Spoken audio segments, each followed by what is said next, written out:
നമസ്കാരം പ്രിയ പ്രേക്ഷകരെ. ഇന്ത്യക്ക് മേൽ ചുമത്തിയ 25% പിഴ നികുതി പിൻവലിക്കാനുള്ള എക്സിക്യൂട്ടീവ് ഓർഡറിൽ ഡൊണാൾഡ് ട്രംപ് ഒപ്പുവെച്ചു. Indian textiles, apparel, sea food, jewellery തുടങ്ങിയവയ്ക്ക് ചുമത്തിയിരുന്ന 50% നികുതി 18% കുറഞ്ഞു. ഇൻട്രീം ഫ്രെയിംവർക്ക് എഗ്രിമെന്റിലൂടെയാണ് നികുതി കുറയ്ക്കാൻ US ഭരണകൂടം തയ്യാറായത്.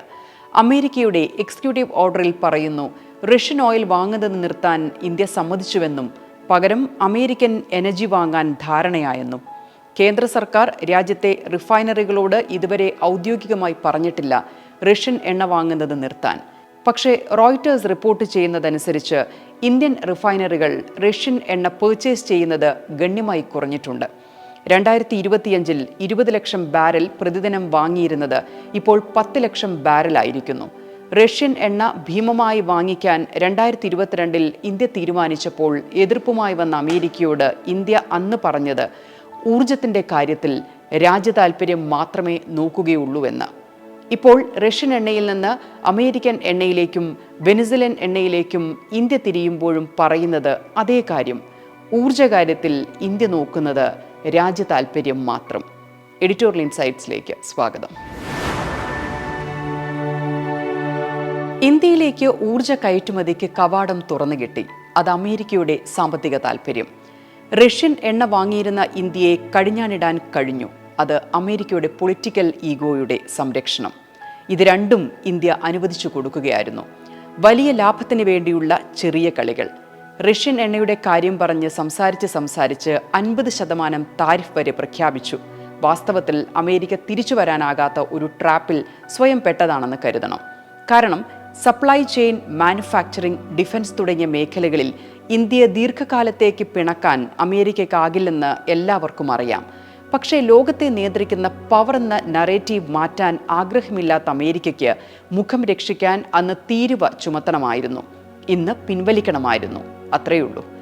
ഇന്ത്യ റഷ്യൻ എണ്ണ കുറച്ചിട്ടുണ്ടാകാം. പക്ഷേ കഴിഞ്ഞ ഡിസംബറിൽ ഇന്ത്യയിലെത്തിയ റഷ്യൻ പ്രസിഡന്റ് വ്ളാഡിമിർ പുടിനുമായി നമ്മൾ ഉണ്ടാക്കിയതും ധാരണയായതും $1 ബില്യൺ എഗ്രിമെന്റുകളാണ്. Reciprocal exchange of logistic support, പ്രതിരോധ മേഖലയിൽ സംയുക്തമായുള്ള റിസർച്ചും പ്രൊഡക്ഷനും, ആർട്ടിക് മേഖലയിലെ റഷ്യൻ നേവൽ തുറമുഖങ്ങളിലേക്ക് ഇന്ത്യ തുറന്നിടുന്ന പുതിയ അധ്യായം, ബ്രഹ്മോസ് മിസൈൽ ടെക്നോളജിയുടെ അടുത്ത ഘട്ട വികസനം, S-500 മിസൈൽ ഡിഫൻസ് സിസ്റ്റവും Su-57 ഫൈറ്റർ ജെറ്റുകളും വാങ്ങാനുള്ള ധാരണ, T-90 ടാങ്കുകളുടെയും സുഖോയ് Su-30 MKI യുദ്ധവിമാനങ്ങളുടെയും പ്രൊഡക്ഷൻ ലൈസൻസ്. ഇതെല്ലാം ഇന്ത്യ റഷ്യയുമായി അടുത്ത 10 വർഷത്തേക്ക് മുന്നിൽ കാണുന്ന വലിയ പങ്കാളിത്തങ്ങളാണ്. വാസ്തവത്തിൽ ഇന്ത്യ അമേരിക്കയെ പാവ കളിപ്പിക്കുകയായിരുന്നു. കഴിഞ്ഞ ഒരു വർഷമായുള്ള സംഭവവികാസങ്ങളെ സൂക്ഷ്മമായി നോക്കിയാൽ മതി. രാജ്യത്തിൻ്റെ താൽപ്പര്യം മാത്രം ലക്ഷ്യം വെച്ച് യഥാർത്ഥ ചേരിചേരാ നയം നടപ്പാക്കുന്ന ഇന്ത്യ ലോകത്തെ ഇതുവരെ നിയന്ത്രിച്ചിരുന്ന ശക്തികളെ നമ്മുടെ ടേംസ് ആൻഡ് കണ്ടീഷനിലേക്ക് കൊണ്ടുവന്ന് പല അടവുകൾ മാറ്റിച്ചവിട്ടി ഒരേ സമയം സുഹൃത്തെന്നോ ശത്രുവെന്നോ തോന്നിക്കാത്ത വിധം അതിവിദഗ്ധമായി നമ്മുടെ ഉള്ളം കൈയിലിട്ട് ഇങ്ങനെ ഡീല് ചെയ്യുന്ന ഇന്ത്യ. അതേസമയം ചങ്കിലെ റഷ്യയെ അസാധാരണമായി ചേർത്ത് നിർത്തിയിരിക്കുന്ന ഇന്ത്യ. ഏത് സമ്മർദ്ദ കൊടുങ്കാറ്റിലും ശാന്തമായിരിക്കാനും ബാലൻസ് നഷ്ടപ്പെടാതെ മുന്നോട്ടു പോകാനുമുള്ള ഇന്ത്യയുടെ പുതിയ അന്താരാഷ്ട്ര സ്ട്രാറ്റജി. റഷ്യയിൽ നിന്ന് ഓയിൽ വാങ്ങിയാൽ അത് ഉക്രൈനിലെ യുദ്ധത്തിന് റഷ്യയ്ക്ക് പണം കൊടുക്കുന്നതിന് തുല്യമാണെന്ന് അമേരിക്ക വാദിച്ചു. ഇന്ത്യ ഗൗനിച്ചില്ല. 2021 ഇന്ത്യയുടെ ആകെ എണ്ണ ഇറക്കുമതിയുടെ 2% താഴെ മാത്രമായിരുന്നു റഷ്യൻ എണ്ണയെങ്കിൽ 2022 ജൂൺ ആയപ്പോഴേക്ക് 9 ലക്ഷം ബാരലായി പ്രതിദിനം എണ്ണ ഇമ്പോർട്ട് കൂടുന്നു. 2025 21 ലക്ഷം ബാരൽ എണ്ണയാണ് പ്രതിദിനം ഇന്ത്യ റഷ്യയിൽ നിന്ന് വാങ്ങിയിരുന്നത്. ചരിത്രത്തിലെ ഏറ്റവും വലിയ റഷ്യൻ എണ്ണ ഇറക്കുമതി. ഇതായിരുന്നു പിഴ നികുതിക്ക് കാരണമായി അമേരിക്ക പറയുന്നത്. വളരെ കുറഞ്ഞ നിരക്കിൽ 3 വർഷം റഷ്യൻ എണ്ണ ഇന്ത്യ വാങ്ങിയത് ചില വലിയ ലക്ഷ്യങ്ങൾ കണ്ടിട്ടായിരുന്നു. അതിനിടയിൽ അമേരിക്ക ഇടയമെന്ന് മനസ്സിലാക്കി തന്നെയാണ് യൂറോപ്യൻ യൂണിയനുമായി ബദൽ നീക്കങ്ങൾ നടത്തിയത്. ഇന്ത്യ EU ട്രേഡ് ഡീൽ അസാധാരണമായ സന്ദേശം അമേരിക്കയ്ക്ക് നൽകുമെന്ന് നമുക്കറിയാമായിരുന്നു. യൂറോപ്യൻ യൂണിയനുമായുള്ള വ്യാപാര കരാർ ഒപ്പുവെക്കുന്നതിനും അമേരിക്കയുമായി ഒരു ധാരണ എത്തുന്നതിനും മുന്നോടിയായി 2 പ്രധാന സംഭവങ്ങൾ നടന്നു.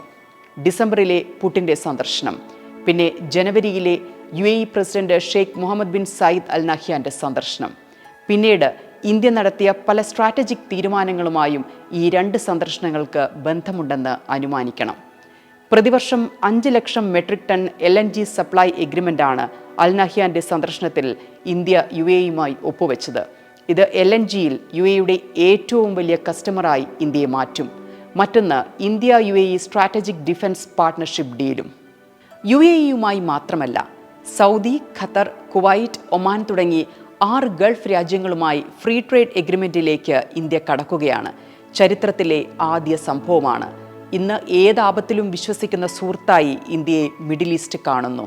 അതിലുപരി അവരുടെ എക്കണോമിയെ ഫോസിൽ ഫ്യൂവലിൽ നിന്നും പുതിയ മേഖലയിലേക്ക് നയിക്കാനുള്ള മെൻഡറായി ഇന്ത്യയെ ഇന്ന് ഗൾഫ് റീജിയനാകെ സ്വീകരിക്കുന്നു. അതാണ് മാറ്റം. ഊർജം ഇന്ത്യക്ക് ഒരു ലക്ഷറിയായ സാധനമല്ല. കൃഷിക്ക്, വാഹനങ്ങൾക്ക്, ഫാക്ടറികൾക്ക്, വൈദ്യുതിക്ക്, അങ്ങനെ ഇന്ത്യയെപ്പോലെ 140 കോടിയിലധികം ജനങ്ങളുള്ള ഒരു രാജ്യത്തിന് ഊർജം എന്നത് നട്ടെല്ലാണ്. നമുക്ക് അത് ഇറക്കുമതി ചെയ്തേ പറ്റൂ. ആ ഊർജം വാങ്ങുന്നതിലെ ഇന്ത്യയുടെ അടുത്ത കാലത്തുള്ള നിലപാടിനാണ് ലോകം കൈയടിച്ചത്. എണ്ണ ആരിൽ നിന്ന് വാങ്ങും എന്നത് ഞങ്ങളുടെ രാജ്യ താൽപ്പര്യമാണ് എന്ന നിലപാട്. അങ്ങനെ അമേരിക്കയെ വെല്ലുവിളിച്ച് റഷ്യൻ എണ്ണ ഇന്ത്യ വാങ്ങിയപ്പോൾ പ്രഷർ വന്നു തുടങ്ങി. താരിഫ് കൂട്ടി. അപ്പോൾ ലോകം സാഗൂതം നോക്കി. ഇന്ത്യ വളയുമോ അതോ സ്മാർട്ടായി നെഗോഷിയേറ്റ് ചെയ്യുമോ എന്ന്. എത്ര കാലം റഷ്യൻ എണ്ണ വാങ്ങും എന്ന കാര്യത്തിൽ ഇന്ത്യക്ക് വ്യക്തമായ ധാരണയുണ്ടായിരുന്നു. അതുവരെ അത് തുടർന്നു. അതിനിടയിൽ അമേരിക്കൻ സമ്മർദ്ദത്തെ മറ്റൊരു അവസരമായി കണ്ട് യൂറോപ്യൻ യൂണിയനുമായി വ്യാപാര കരാർ കൊണ്ടുവന്നു. റഷ്യയുമായി പ്രതിരോധത്തിലടക്കം വലിയ എഗ്രിമെന്റുകൾ ഒപ്പുവെച്ച് 2 മാസത്തിനകം അമേരിക്കയുമായുള്ള നെഗോസിയേഷനുകൾ വേഗത്തിലാക്കി. ഫെബ്രുവരി 7-ന് താരിഫ് 18% കുറഞ്ഞു. ഞങ്ങളുടെ ഡിമാൻഡ് അംഗീകരിച്ചുവെന്ന് അമേരിക്കയ്ക്കും പരമ്പരാഗത വിപണിയിലേക്ക് ചരക്കെത്തിക്കാനുള്ള തടസ്സങ്ങൾ മാറ്റിയെന്ന് ഇന്ത്യക്കും പറയാൻ പറ്റും വിധം കോർപ്പറേഷൻ ഫ്രെയിംവർക്ക് നിലവിൽ വരുന്നു. തീരുവ കുറച്ചതോടെ ഇന്ത്യൻ പ്രൊഡക്റ്റുകൾ അമേരിക്കയിലേക്ക് ഇറങ്ങുക മാത്രമല്ല, അമേരിക്കൻ പ്രൊഡക്റ്റുകൾക്ക് കുറഞ്ഞ നികുതിയിൽ ഇവിടേക്ക് വരാനും വഴി തുറന്നു. ഹൈ എൻഡ് അമേരിക്കൻ കാറുകൾക്ക് 110% ഇന്ത്യ ചുമത്തിയിരുന്ന ചുങ്കമെങ്കിൽ അതിപ്പോൾ 30% കുറഞ്ഞു. ഹാർലി ഡേവിഡ്സൺ ബൈക്കുകൾക്ക് നികുതിയില്ലാതെ ഇനി ഇന്ത്യയിൽ ഇറക്കുമതി ചെയ്യാം. അപ്പോൾ ആർക്കാണ് അമേരിക്കയുമായുള്ള പുതിയ ധാരണയിൽ ഏറ്റവും ലാഭം? ടെക്നിക്കലി അത് ഇന്ത്യക്ക് തന്നെയാണ്. കാരണം നമ്മുടെ അടിസ്ഥാന മേഖലകളായ ചെറുകിട ഇടത്തരം സംരംഭങ്ങൾക്ക് ഒരിടവേളയ്ക്ക് ശേഷം അമേരിക്കയുടെ വിപണിയിലേക്ക് എത്താനാവുകയാണ്. സ്ത്രീകൾ ഉൾപ്പെടെ ഗ്രാമീണരായ ലക്ഷക്കണക്കിന് ആളുകളുടെ വരുമാനമാണ് വസ്ത്രത്തിൻ്റെയും ഭക്ഷണത്തിൻ്റെയും ജ്വല്ലറിയുടെയും കയറ്റുമതി ഓർഡറുകൾ. Textile, apparel, leather, pharmaceuticals, electronics തുടങ്ങിയ സെക്ടറുകൾ നമുക്ക് അത്രമേൽ സെൻസിറ്റീവാണ്. ജനുവരി 27-ന് ഇന്ത്യ യൂറോപ്യൻ യൂണിയൻ എഗ്രിമെന്റ്. 10 ദിവസത്തിന് ശേഷം ഫെബ്രുവരി 7-ന് അമേരിക്കയുടെ താരിഫ് സ്ലാഷ്. ഡ്യുവൽ അഡ്വാൻറ്റേജ് ഉണ്ട് ഇന്ത്യക്ക്. ലോകത്തെ ട്രേഡ് ആൻഡ് മാനുഫാക്ചറിംഗ് സെക്ടറിൽ ഇന്ത്യയുടെ സ്വാധീനം ഉയരും. തൊഴിലവസരങ്ങൾ തുറക്കുന്ന പല അടിസ്ഥാന സെക്ടറുകളിലും നിക്ഷേപം വരും. പുതിയ ആയിരക്കണക്കിന് സംരംഭങ്ങൾ രാജ്യത്ത് വരും. കാരണം ലോകത്തെ ഏറ്റവും വലിയ 2 എക്കണോമികളുമായാണ് ഇന്ത്യ ഏതാണ്ട് ഒരാഴ്ചയ്ക്കുള്ളിൽ പുതിയ ട്രേഡ് സാധ്യതകൾ തുറന്നത്. അമേരിക്കയും യൂറോപ്പും ലോകത്തെ പ്രീമിയമായ മാർക്കറ്റുകളാണ്. ഗ്ലോബൽ ട്രേഡ് നെഗോസിയേഷനിലെ ഇന്ത്യയുടെ പുതിയ പവർ പ്ലേ ആണിത്. ഇന്ത്യ അമേരിക്കയുമായി അടുത്ത് റഷ്യൻ എണ്ണ കുറച്ചതോടെ റഷ്യ ഇന്ത്യയോട് പിണങ്ങിയെന്നും ഇനി റഷ്യ പാകിസ്ഥാനുമായി അടുക്കുമെന്നും ഒക്കെ പ്രചരിക്കുന്നുണ്ട്. ഇന്റർനാഷണൽ സ്ട്രാറ്റജിക് റിലേഷനുകൾ അത്ര പിടിയില്ലാത്തതിനാലാണത്. 2 മനുഷ്യരോ അയൽ വീടുകളോ തമ്മിൽ നടക്കുന്ന ഇണക്കവും പിണക്കവും പോലെ അല്ലല്ലോ ഹൈ എനർജിയുള്ള രാഷ്ട്ര നേതാക്കൾ ഒരു രാജ്യത്തിൻ്റെ വക്താക്കളായി പരസ്പരം ഡീൽ ചെയ്യുമ്പോൾ. അത് കേവലം 2 ആളുകളുടെ സംസാരവും തീരുമാനവുമല്ല, ഒരു വലിയ ടീമിൻ്റെയും സ്ട്രാറ്റജിസ്റ്റുകളുടെയും കൂട്ടായ വർക്കാണ്. ഡിസംബറിൽ വ്ളാഡിമിർ പുടിൻ ഡൽഹിയിലെത്തി ഇന്ത്യയെ ചേർത്ത് പിടിച്ച് പറഞ്ഞത് ചരിത്രത്തിൽ ഇത്രയധികം ഇരു രാജ്യങ്ങളും അടുത്ത സമയമില്ലെന്നാണ്. Special and privileged strategic partnership എന്നാണ് ഇരു രാജ്യങ്ങളുടെയും ബന്ധത്തെ അദ്ദേഹം പരാമർശിച്ചത്. റഷ്യയിൽ നിന്ന് വാങ്ങാനുള്ള എണ്ണയും വാങ്ങി ഇന്ത്യ ഇപ്പോൾ മോസ്കോയുമായി അടുത്ത വലിയ ഡീലാണ് സംസാരിക്കുന്നത്. ഇനി റഷ്യൻ എണ്ണ കുറച്ചാലെന്ത്, വാങ്ങിയില്ലെങ്കിലെന്ത്? ഇന്ത്യ ഇപ്പോൾ ആരുമായും അടുക്കുന്നതിനും അകലം പാലിക്കുന്നതിനും ഒരൊറ്റ മീനിങ്ങേ ഉള്ളൂ: രാജ്യം സൂപ്പർ പവറായി വളരണം. അതുകൊണ്ട് ഓർത്തോളൂ, ഇന്ത്യയുടെ മൗനത്തിന് പോലും ലോകരാഷ്ട്രീയത്തിൽ ഇപ്പോൾ വലിയ വിലയുണ്ട്. എന്താണ് കാരണമെന്നറിയാമോ?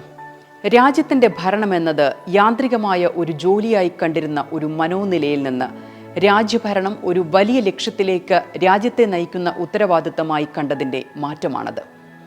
വ്യക്തിപരമായ ചെറിയ ലാഭങ്ങളെക്കാൾ 24 മണിക്കൂറും ഉണർന്നിരിക്കുന്ന ചേതനയോടെ ഒരു കോർപ്പറേറ്റ് സ്റ്റൈലിൽ ഒരു രാജ്യത്തെയാകെ നേട്ടത്തിനായി പ്രചോദിപ്പിച്ച് വർക്ക് ചെയ്യുന്ന ടീമിൻ്റെ ഗുണമാണത്. ലോകമാകെയുള്ള അവസരങ്ങളെ തേടിപ്പിടിച്ച് എത്ര വലിയ കൊമ്പനുമായും തലയ്ക്കൊപ്പം നിന്ന് സംസാരിക്കാനും ആർക്കു മുന്നിലും തല കുനിക്കില്ലെന്ന നിശ്ചയദാർഢ്യവുമാണത്. അതുകൊണ്ടാണ് ചരിത്രത്തിൽ ആദ്യമായി ലോകത്തെ ആകെ നിയന്ത്രിച്ചിരുന്ന ശക്തികൾ ഇന്ന് ഇന്ത്യ ഒരുക്കിയെടുക്കുന്ന സ്പേസിൽ വന്ന് നമ്മുടെ ടേംസ് ആൻഡ് കണ്ടീഷൻസിന് പരിഗണന കൊടുക്കുന്നത്. ഒരു കാര്യം മാത്രം നിങ്ങൾ സ്വപ്നം കണ്ടാൽ മതി: ഈ ഇന്ത്യ അടുത്ത 10 വർഷം കഴിഞ്ഞാൽ ഏത് പവറിലാകും നിൽക്കുക എന്ന ആ വലിയ സ്വപ്നം. എഡിറ്റോറിയൽ ഇൻസൈറ്റ്സിലേക്ക് അഭിപ്രായങ്ങൾ അറിയിക്കുക. സംരംഭകത്വം, സ്റ്റാർട്ടപ്പ്, ഇന്നൊവേഷൻ, ഡെവലപ്മെന്റ് ന്യൂസുകൾക്കായി channelime.com സബ്സ്ക്രൈബ് ചെയ്യുക.